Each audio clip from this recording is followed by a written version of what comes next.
Aquí comienza Red Más Noticias.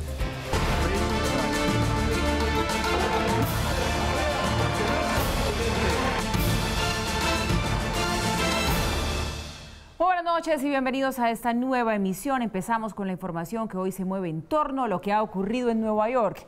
El presidente de los Estados Unidos, Donald Trump, pidió ayuda para restaurar la democracia en Venezuela. El mandatario hizo esta petición minutos después de que el Departamento del Tesoro impusiera sanciones contra varios funcionarios del chavismo.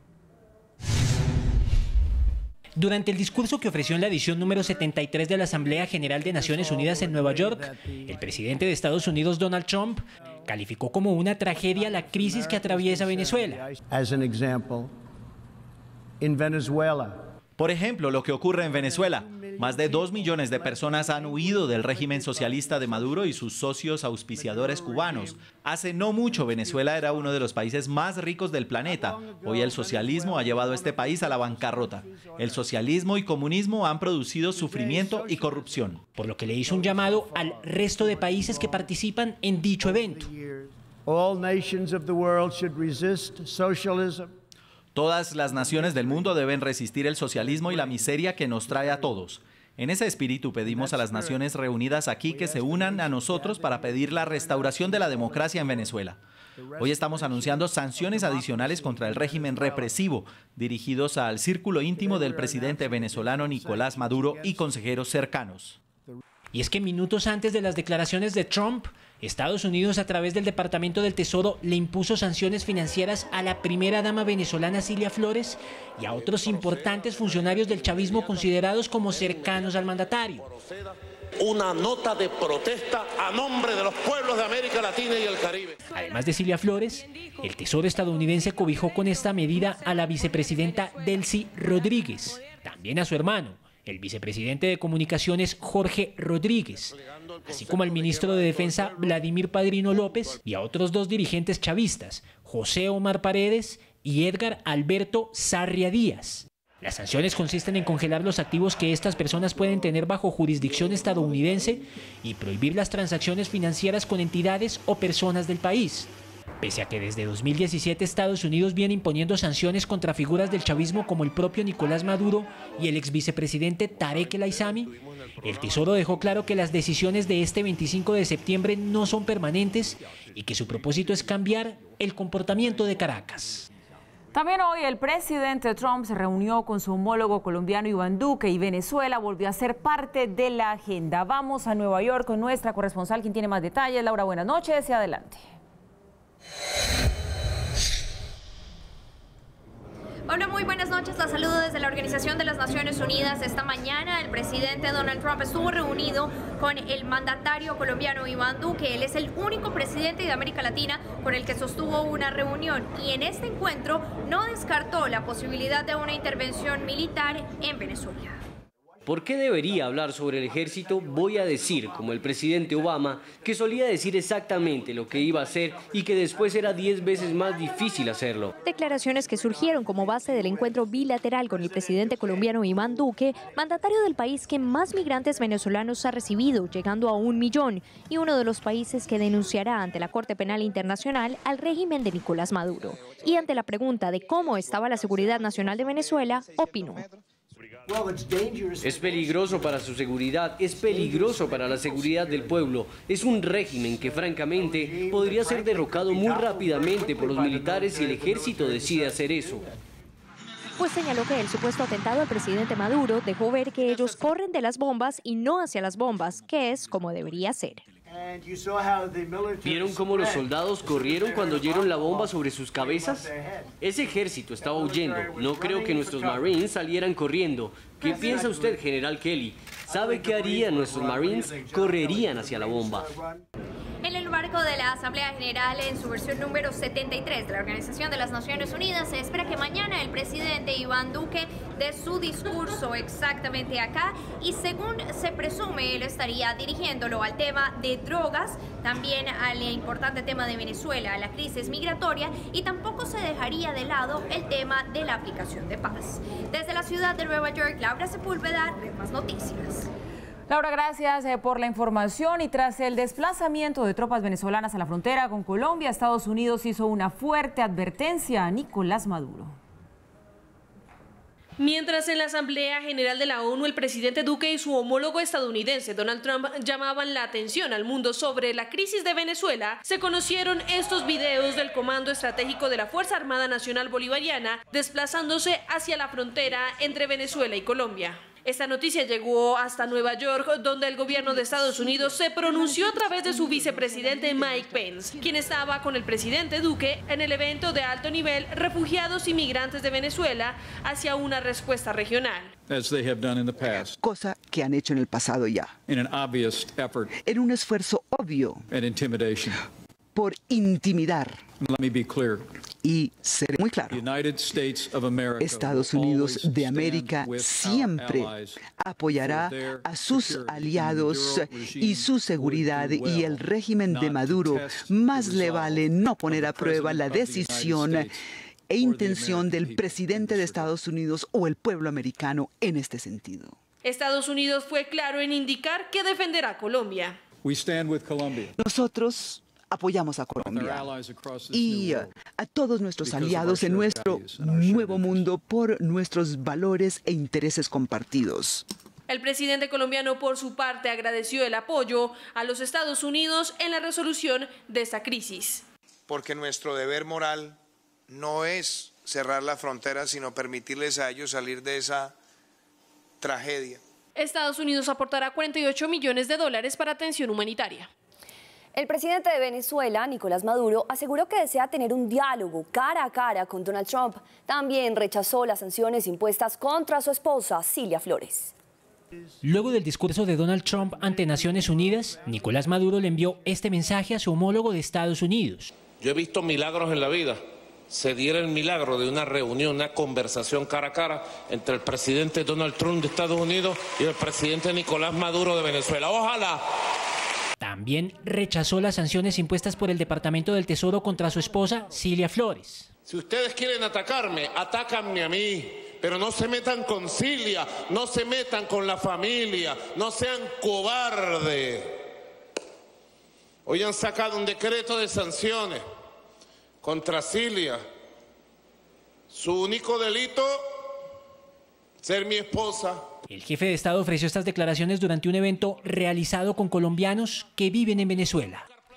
Bueno, y por supuesto hablamos hoy aquí en el set de Red Más Noticias acerca de todo lo que ocurrió en esta Asamblea de la ONU en relación a Venezuela y Colombia. Para eso saludamos a nuestro invitado Carlos Patiño, internacionalista, profesor de la Universidad Nacional. Profesor Patiño, bienvenido, buenas noches. Hola Paula, buenas noches. Pues mire, estamos preocupados. ¿Cómo leer todo lo que sucedió hoy, lo que se dijo hoy con el vicepresidente de los Estados Unidos entregando unas declaraciones muy contundentes y el presidente de Colombia al lado? Pues es que es para estar muy preocupados.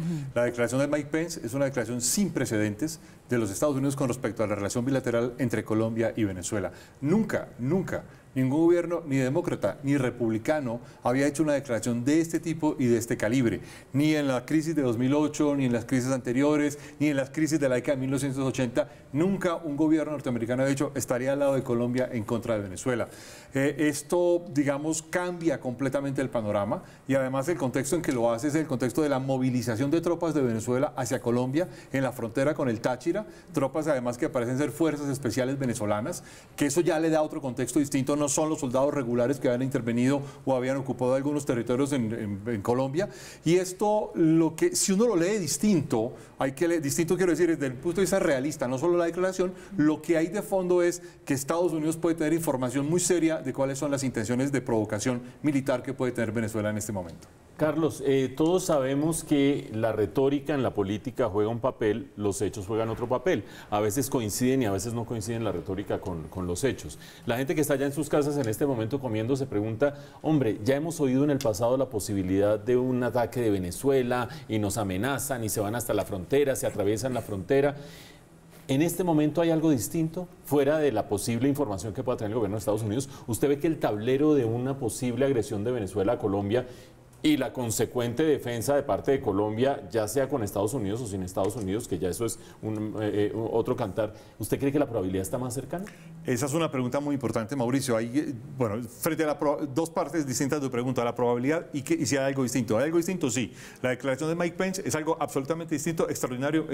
Una declaración de este estilo nunca se había presentado. Segundo asunto, el régimen de Venezuela está en una situación de crisis muy aguda, muy profunda, y puede estar actuando como los estados que están en crisis, que actúan de una forma de que pueden, digamos, entrar a acciones militares exteriores para dispersar o disuadir de la crisis interna que tiene. Y el tercer asunto distinto es que no se había presentado hasta ahora una movilización de tropas especiales venezolanas hacia la frontera, y eso sí es un hecho diferente. Que vayan a actuar o no, esa es, digamos, la incertidumbre.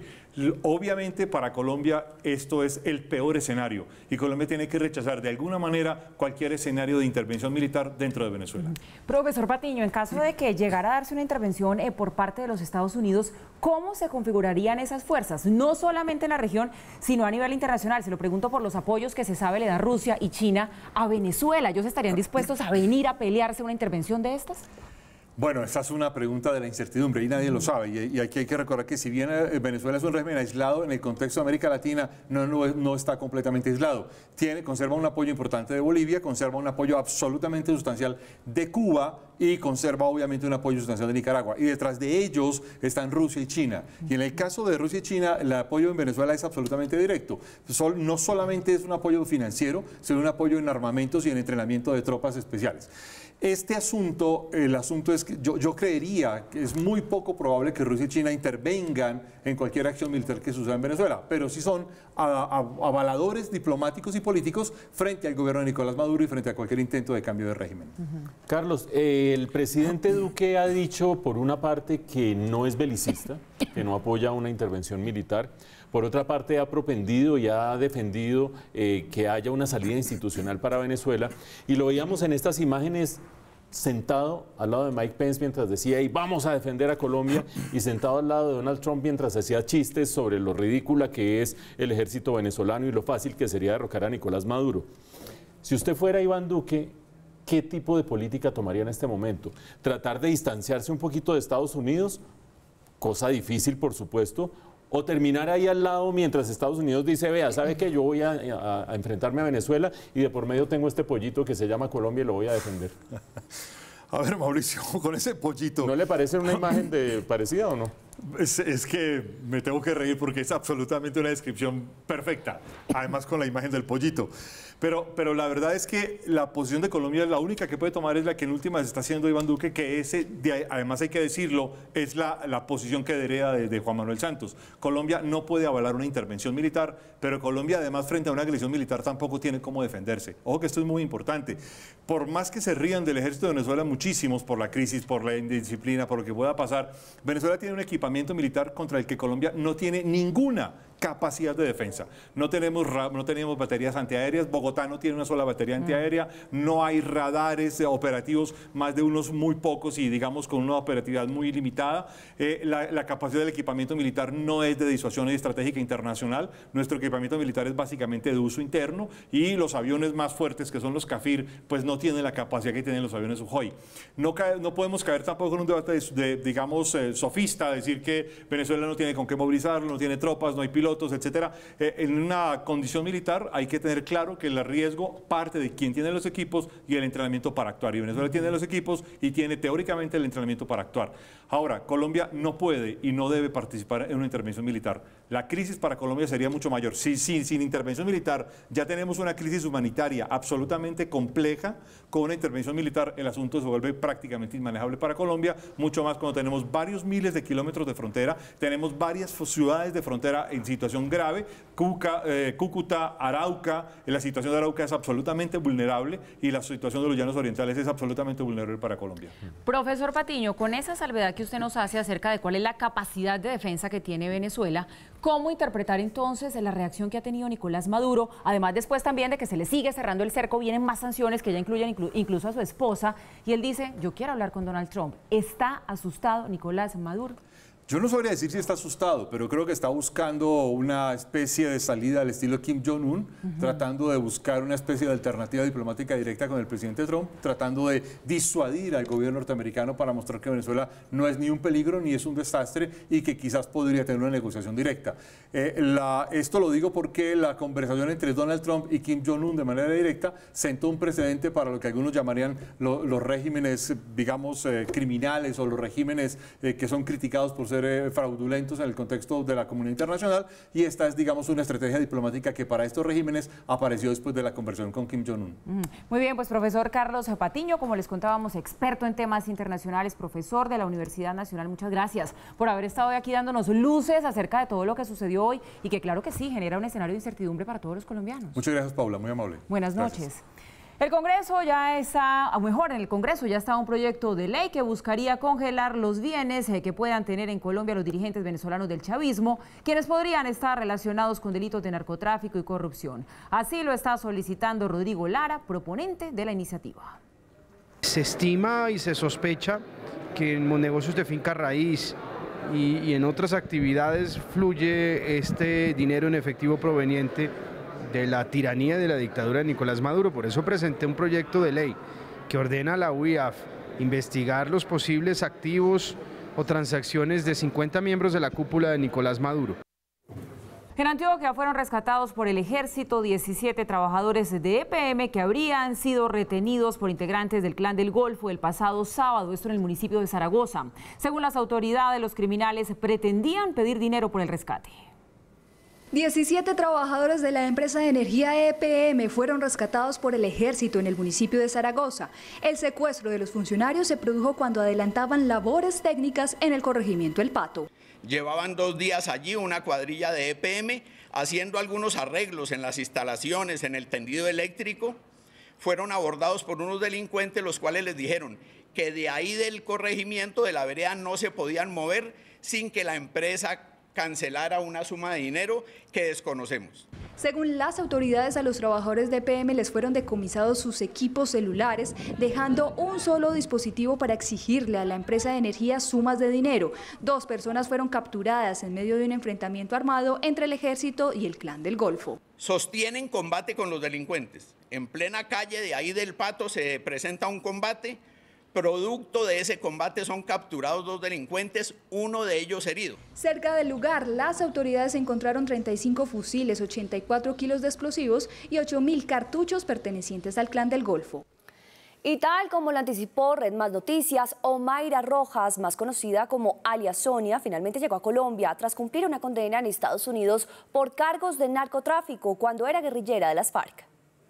Sonia, también conocida como Anayibe Rojas Valderrama, recobró su libertad el pasado 17 de agosto tras cumplir 11 años de prisión en Estados Unidos, la primera mujer guerrillera de las FARC en haber sido extraditada. Ella fue condenada en el año 2005 por un tribunal federal de Washington por cargos de narcotráfico, pero por buen comportamiento finalmente no pagó la sentencia de 16 años de prisión. Esta tarde, funcionarios de Migración Colombia en el Aeropuerto Internacional El Dorado recibieron a Omaira Rojas, quien era la encargada de haber manejado las finanzas del bloque sur de las FARC. Sin embargo, al llegar al país, fue notificada de una orden de captura vigente por los delitos de tráfico, fabricación o porte de estupefacientes agravado y utilización ilícita de equipos transmisores o receptores. Desde la oficina del Alto Comisionado de Paz informaron que Arias Sonia fue acreditada por esta oficina como integrante de las FARC-EP, mientras estaba privada de la libertad en Estados Unidos, y ahora un juez de conocimiento la Justicia Especial para la Paz definirá su libertad condicionada en los términos de la Ley de Amnistía 1820, ya que ella firmó el sometimiento, posterior desmovilización y firmó el acuerdo de paz en el que quedó claro que nunca más tomará las armas.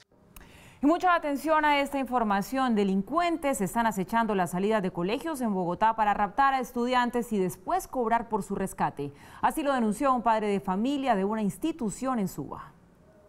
En videos de cámaras de seguridad quedó registrado cuando este hombre de camisa de cuadros engaña a un niño de 12 años que acababa de salir de su colegio ubicado en la localidad de Suba. Su hermano menor es el que me informa que un sujeto extraño se acababa de llevar a su hermano. Segundos después, llegó el padre de familia, quien al percatarse de la ausencia de su hijo, emprendió la búsqueda en su carro particular. Salimos a la búsqueda y felizmente pudimos 2 cuadras, 3 cuadras más arriba hacia el norte poder encontrar a este sujeto. De acuerdo con el padre, esta es una modalidad que ya se había presentado en este mismo plantel. Toman al niño, lo introducen en un vehículo y empiezan a dar vueltas alrededor muy cercanos al lugar, y luego llaman a sus padres a pedirles el rescate, y no son sumas muy grandes, son sumas de 500.000, 1 millón. La Secretaría de Seguridad remitió el caso al Gaula de la Policía, que investiga mediante labores de vecindario lo ocurrido. El distrito le pidió a la comunidad educativa denunciar este tipo de casos. La Secretaría de Educación les recomienda a los padres de familia llevar un control sobre los horarios de entrada y salida de sus hijos, contar con los datos de los padres de los compañeros de los niños y estar alerta ante encuentros con extraños. Un periodista fue agredido cuando grababa una batalla campal entre varios estudiantes de un colegio distrital. Los hechos se presentaron después de que los jóvenes se colaran en una estación de Transmilenio. La agresión ocurrió en la estación Museo Nacional, cuando el periodista Edgar Pacheco registraba con su celular una pelea entre dos estudiantes del colegio Policarpa Salabarrieta. ¡Soy periodista! ¡Soy periodista! Entró un señor pues a intermediar para frenar la situación, y los mismos estudiantes arremetieron con el señor, le pegaron varios golpes en la espalda, en las piernas. Entonces yo reaccioné, saqué el celular para grabar lo que ocurría, y los estudiantes arremetieron contra mí, me golpearon. Pese a que Edgar siempre se identificó como periodista, otros jóvenes continuaron con la riña. Desafortunadamente, después de los hechos, casi como 10 minutos después apareció un policía, pero fue un policía que llegó accidentalmente a la estación, más no un policía que pertenece a la seguridad de la estación. Este tipo de encuentros, en los que estudiantes de colegios se citan en redes sociales, se cuelan e inician peleas con armas blancas, son frecuentes en varias estaciones de Transmilenio del centro de Bogotá. Un llamado que hacemos a los padres de familia, y es que es fundamental poner límites. La Secretaría de Educación se reunió con los padres de los involucrados en busca de los correctivos del caso. Son sanciones que van a tener que ver con los padres de familia, porque ellos son respondientes de estos menores de edad. El distrito ha priorizado 56 instituciones para evitar riñas en el espacio público. Exdirectores del DANE dicen que es posible que hayan fallas en estadísticas en el censo y que de hecho en Colombia se han presentado en varias ocasiones. El problema es que no se solucionen a tiempo o que se afecte la confianza en una entidad que tiene prestigio a nivel internacional. El director del DANE encontró muchas inconsistencias en el censo. Por eso aún no se pueden dar resultados fiables. Y vamos a ser completamente honestos con el país y le vamos a brindar una información que sea de calidad. María Luisa Chiape, directora de la entidad, dice que no conoce la calidad de este censo, pero que ya se ha presentado esa situación. Ha ocurrido en ocasiones anteriores, concretamente en el año 94, encontramos problemas serísimos en los datos del censo, encontramos inconsistencias severas. ¿Qué se hizo? Se llamó una comisión, pedimos ayuda a las Naciones Unidas. El problema que ve es que no se hayan tomado correctivos. No podemos seguir corrigiendo todos los censos. El censo debe ser una actividad permanente dentro del DANE. Otro director del DANE, César Caballero, dice que aunque hay inconsistencias, hay que tener cuidado cuando se presenta ante la opinión pública la información. Yo creo que el director del DANE tiene que ser más prudente, más riguroso, más preciso y reconocer que la credibilidad de la entidad es algo que no se puede poner en riesgo. Insistió en que hacer afirmaciones con datos preliminares no es usual, y menos poner en entredicho lo que hace una entidad técnica. Sus estadísticas pueden tener mecanismos para corregirlos, mejoras, algunos problemas, pero que en esencia el DANE es una entidad que está haciendo bien su trabajo. La directora del DANE recomendó que se cree un grupo permanente solo para el censo, que debe realizarse cada 10 años. Las inconsistencias en el censo poblacional sí podría tener efectos sobre las muestras que usa la entidad para sus estadísticas, sobre tasas de criminalidad o fecundidad, por ejemplo, pero no afecta a otras estadísticas que son muy confiables. Los especialistas dicen que siempre hay un margen de error en los datos. Si hay mucha diferencia entre los datos finales del censo y las proyecciones que se habían dado sobre población, sí habrá incidencia sobre las diferentes muestras que presenta el DANE. Inciden todos los índices que se calculan con población y por supuesto que se afectan. Me parece muy grave es que incide en las muestras para las encuestas del DANE, sobre todo para las encuestas sociales. Sin embargo, los especialistas en temas estadísticos dicen que se debe dejar claro que siempre hay un margen de error en los datos. Todos los investigadores, siempre que tomamos los datos de las muestras, sabemos que esos datos están sujetos a error. Crucificar a una entidad por una falla temporal tampoco es la solución, pero hay que exigir que siempre haya mejoría. Podemos confiar en el DANE, pero tenemos que reclamarle los errores que cometió para que no se vuelvan a cometer. En el caso del censo de este año hubo improvisación. Se hizo en un momento inadecuado. Se está cuestionando por qué el censo se hizo, por ejemplo, en periodo electoral. Los datos del PIB y otros que analiza el DANE son confiables y esta situación no debe afectarlos según los expertos. Bueno, pues esta es otra polémica que se teje a nivel interno aquí en el país. Se fue con todo, hay que decirlo, el nuevo director del DANE, contra muchos procesos que se han venido surtiendo en los últimos años y no es grato. Sabe, Mauricio, de lo que nos hemos enterado, que igual hay que someterlo a comprobación, eso es así, pero le digo que no es grato porque las cifras que emite el DANE pues son importantísimas para cualquier país del mundo, para políticas públicas, para los proyectos que se vayan a desarrollar. Entonces, ¿nos preocupamos o no nos preocupamos? Pues, Paula, aquí hay 2 o 3 temas que hay que mencionar. El primero de ellos es el de cuántos somos, ¿no? Porque ese es el que ha salido, digamos, a la luz pública. El DANE hizo un censo en 2005. Con ese censo se hicieron proyecciones de población, tomando en cuenta cuánta gente se estaba muriendo, cuánta gente estaba naciendo, y usted le va ajustando año tras año para decir, hoy en día deberíamos ser más o menos cuántos. Esta es, me dicen ustedes en qué cámara, este es el reloj poblacional del DANE. Ustedes se meten al DANE, buscan reloj de la población y les aparece esta cifra que lo que dice es cuánta gente debería ser hoy la que hay en el país. Y se va ajustando, ahorita de pronto alcanza a cambiar un numerito, de pronto no. Bueno, ese reloj poblacional se hizo sobre la base de las cifras de 2005 proyectadas. Y esto es lo que está en tela de juicio hoy porque el director del DANE dice, como vamos recolectando las cifras en este censo, me parece que no vamos a llegar a esos 49.963.736 colombianos. Sí. Dice que no. En ese contexto, una discusión es, bueno, puede ser que esta proyección poblacional, este reloj poblacional esté mal, puede ser que la proyección no haya sido la correcta, en el camino puede haber cambiado la tasa de natalidad, hoy en día la gente planifica más o planifica menos, etcétera, etcétera. Hoy en día puede haber aumentado la tasa de mortalidad también. Listo, esa es una discusión y eso daría lugar a una nueva cifra de población que, como dice Paula, pues termina afectando todo, desde cuánto es el ingreso per cápita de Colombia, lo más obvio, cuál es la tasa de natalidad, la tasa de mortalidad, porque todo eso usa como denominador el número de colombianos que hay en el país. Está bien, un país se da el lapo, ajusta las estadísticas y sigue adelante. El problema es que aquí hay de por medio, y como se ha presentado por parte del director del DANE, una nube de incertidumbre sobre la calidad de las cifras del DANE. Ustedes recordarán que hace apenas 2 semanas estábamos mencionando en este mismo noticiero, el nuevo director del DANE dice que las cuentas del PIB departamentales están mal hechas. Oh, entonces ya está el tema del censo de población, pero además lo que venía haciendo el DANE con las cuentas del PIB regional están mal hechas, ya son 2 críticas muy serias y siempre poniendo el espejo retrovisor, no diciendo, hombre, aquí hay metodologías por ajustar y demás, sino el censo se hizo en un mal momento, el cambio de la base estadística de las cuentas del PIB se hizo mal, etcétera, etcétera. Está bien que si un funcionario llega a un puesto y dice, aquí se hicieron cosas mal, pues trate de corregirlas. Yo estoy con el doctor César Caballero cuando dice, aquí hay que ser prudente.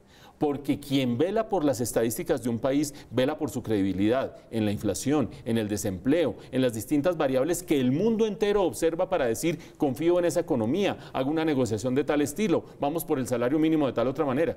¿Qué tal el día que empiece todo el mundo a decir, yo no le creo al DANE, yo no le creo a la inflación, yo no le creo al crecimiento? Se arma un caos social absoluto alrededor de las políticas económicas. Por lo tanto, está bien que el nuevo director del DANE evalúe lo que se ha hecho hasta el momento, haga los ajustes que hay que hacer, saque las nuevas cifras que hay que sacar, pero que se cuide mucho que en sus declaraciones no se ponga en juego la credibilidad de una institución, que yo que por lo menos llevo 20 años trabajando en el área de economía, más de 20 años, y siempre recurriendo a las cifras del DANE, a los empleados del DANE, a los funcionarios, a sus cálculos, me parece que son idóneos, que son impolutos, que hacen las cosas correctamente. Equivocaciones puede haber, metodologías se pueden mejorar, pero eso hay que hacerlo con prudencia y sin armar unas olas inmensas que hablan con el espejo retrovisor más que con idoneidad técnica. La tasa representativa del mercado para mañana es de 3.001 pesos con 88 centavos. La libra de café colombiano cerró hoy en Nueva York a 97 centavos.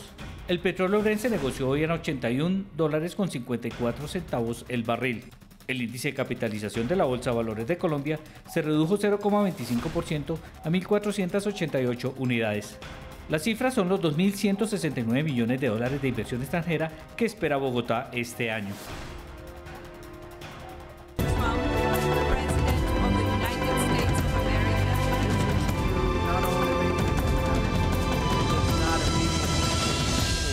En la Asamblea General de la ONU, Donald Trump también tocó temas clave como la economía del país, Corea del Norte, Irán, migración y Siria.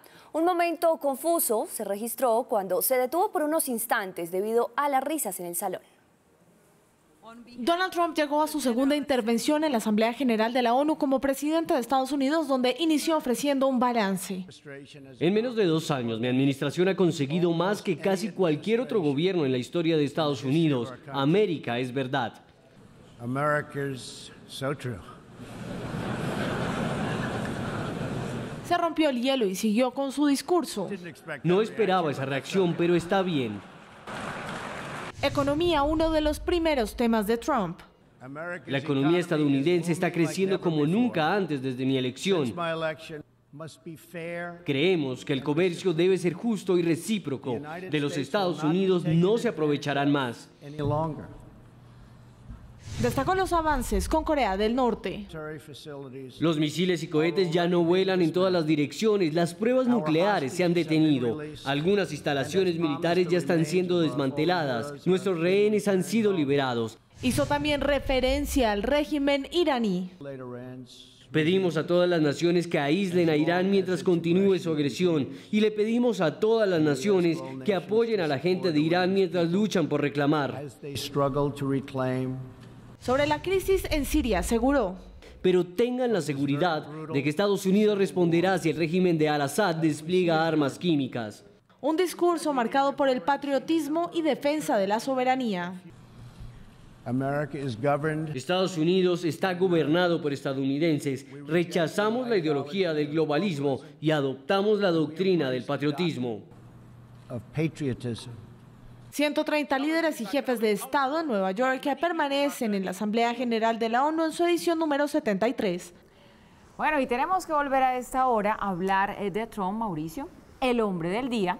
Discurso de Asamblea General de la ONU ante más de 100 jefes de Estado o discurso de presidente en campaña pensando en las legislativas de noviembre. Usted me dirá, ¿qué vio? ¿Usted qué cree? Discurso de campaña. Ah, bueno, entonces ¿para qué me pregunta lo bueno, obvio? pues quería saber. Usted de pronto me decía, pues de pronto aquí hay dos cosas y no es tanto así. No es así. Vea, el momento que mejor resume el discurso de hoy es ese momento de la risa.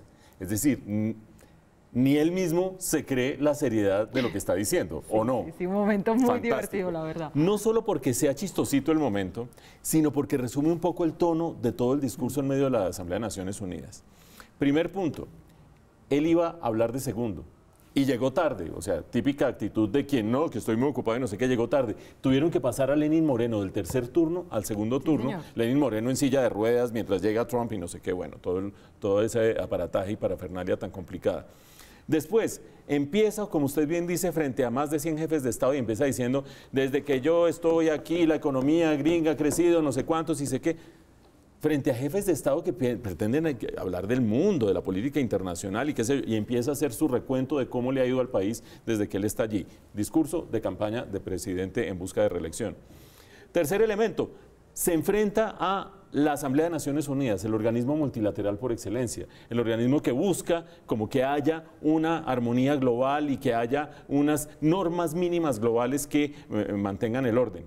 Y empieza a hablar de patriotismo, de nacionalismo, de no creer en el globalismo. Mejor dicho, le faltó decir que no creía en Naciones Unidas de manera explícita y que iba a tratar de cerrarla por la vía de no pagar las cuotas, o algo parecido le faltó decir. Es decir, totalmente inoportuno frente a Naciones Unidas. Y ustedes dirán en sus casas, bueno, pero si hablo de política internacional, yo oí que hablo de Corea del Norte y demás. Ojo con el tema de Corea del Norte. Hace un año, usted se acuerda, en la misma Asamblea de Naciones Unidas, estaba diciendo que Kim Jong-un era el Little Rocket Man, el pequeño hombre cohete, el no sé qué, burlándose absolutamente de él. Un año después dice que es terrífico, esa clase de adjetivos que parecen sacados de unos diálogos de Batman, terrífico, grandioso, estupendo, fantástico, etcétera, etcétera. Pero lo peor no es la forma, sino el fondo. Ustedes sabían que ya no vuelan armas nucleares. Desde el 12 de junio, que se reunieron Donald Trump y Kim Jong-un, no ha habido una entrega de lista de armas nucleares por parte de Corea, mucho menos un compromiso de cronograma para ver qué es lo que quiere decir la tal desnuclearización. No ha habido absolutamente ningún avance, por lo tanto los logros ahí son más bien magros. Y así con otros aspectos del discurso. Le dejo un último datico. Señor. La reelección de Donald Trump puede estar en este momento tambaleando por varios motivos, pero uno podría resumir dos principales. Uno, su actitud frente a las mujeres, ¿no? Que se acuerda ese video que le grabaron en silencio que decía yo hasta la agarro por no sé dónde y si sé qué. Esa actitud puede terminar costándole la reelección. Y segundo, la trama rusa en las elecciones, la intervención rusa en las elecciones. ¿Cuántas veces se refirió Donald Trump a Rusia en el discurso de hoy? Una, ¿para hablar de qué? De un oleoducto entre Rusia y Alemania. De agachos. Mejor dicho, totalmente agachado. Entonces, pues bueno, yo me quedo con la risita. Bueno, pues esperemos a ver Donald Trump muy a su estilo, como siempre en sus intervenciones. Y volvemos hoy con nuestra pasión por los perros, y es que justamente Mark Lee visita las instalaciones del ICA en el aeropuerto El Dorado para mostrarnos cuáles son los trámites que hay que hacer para viajar con las mascotas fuera del país.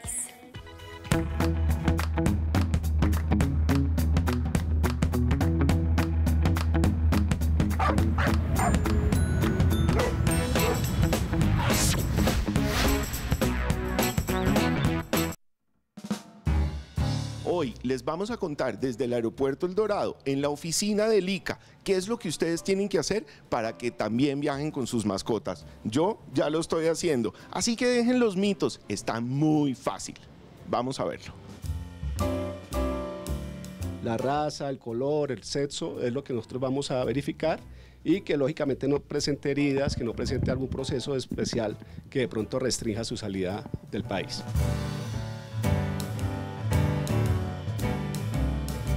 El interesado, el usuario debe venir al ICA en las oficinas donde hay aeropuertos internacionales para poder tramitar el certificado sanitario. Traer un certificado de un médico veterinario particular con su matrícula profesional, donde nos esté dando la certificación de que la mascota está al día con sus vacunas, que se encuentra en buen estado de salud. Lo segundo es que debe venir con un plan vacunal, ¿cierto? El plan vacunal va de acuerdo al país de destino. Lo tercero sería el pago que hay que hacer lógicamente por la inspección y por la entrega del certificado de inspección sanitaria que va a ser exigido tanto por la aerolínea, ¿sí, no?, en el momento de hacer su check-in, y en el destino la autoridad sanitaria competente. ¿Hace parte de la norma que venga con un microchip o no hace parte de la norma? La Comunidad Europea o de pronto otros países que son específicos, por ejemplo Japón, nos estaría exigiendo que vayan con un microchip, con unas características en cuanto a números, a dígitos que debe llevar ese microchip.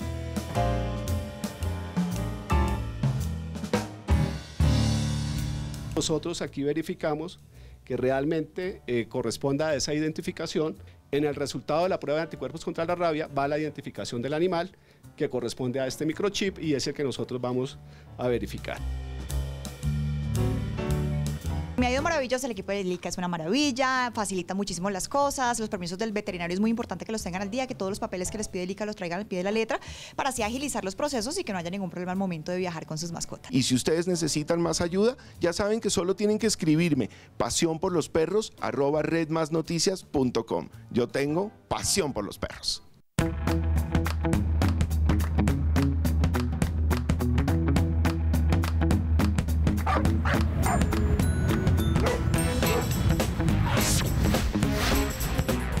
Muy bien, hoy nos vamos a dormir ya sabiendo cómo podemos viajar con nuestras mascotas fuera del país.